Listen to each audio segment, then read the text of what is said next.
নমস্কার, আমি doctor Susmit Naskar, consultant spine surgeon.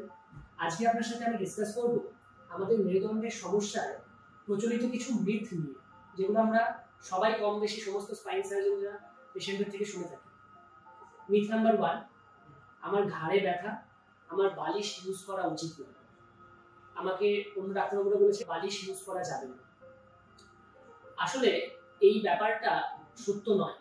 যদি আপনার ঘাড়ে ব্যথা থাকে তাহলে আপনি স্পাইন সার্জনকে কনসাল্ট করুন, এবং বেশিরভাগ ক্ষেত্রে উনি বলবেন যদি কোনো বালিশ নিয়ে আপনি কমফোর্টেবল থাকেন বা আপনার বালিশ খুব উঁচু নেওয়া অবশ্যই উচিত নয়, কিন্তু বালিশ যদি মাঝারি সাইজের উচ্চতার হয় এবং সেটা নিয়ে যদি আপনার শুতে আরাম হয়, একটা সাউন্ড স্লিপ খুব দরকার। এটা হচ্ছে সব থেকে ইম্পর্টেন্ট। যদি আমি বালিশ নিলে আমরা সারা রাত ঘুমাতেই পারলাম না, সেটা আরো বেশি ক্ষতিকর। মিথ নাম্বার 2, আমাকে শক্ত বিছানায় শুতে হবে, মাটিতে শুতে হবে, মাটিতে চাটাই পেতে শুতে হবে। এর সাথেও স্পাইনের চিকিৎসার কোনো সম্পর্ক নেই।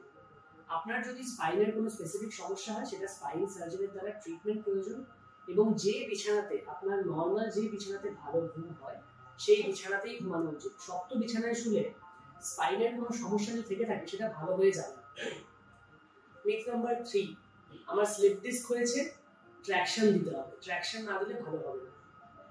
এই ট্র্যাকশনের ট্রিটমেন্টটা আজকের প্রেজেন্ট স্পাইনের ট্রিটমেন্টে অবসলিট হয়ে গেছে। দেখা গেছে ট্র্যাকশন দিলে যা লাভ হয়, আপনি যদি বিশ্রাম করেন, স্ট্রেট বেডে শুয়ে থাকেন, একই ইফেক্ট হয়। ট্র্যাকশনের আলাদা কোনো অ্যাডেড বেনিফিট নেই। এই কমন মিথগুলো আশা করি আপনাদের আর মনের মধ্যে থাকবে না, এবং আপনারা প্রয়োজনে একজন ডাক্তারের সাথে পরামর্শ করে সঠিক উপদেশ পাবেন। নমস্কার।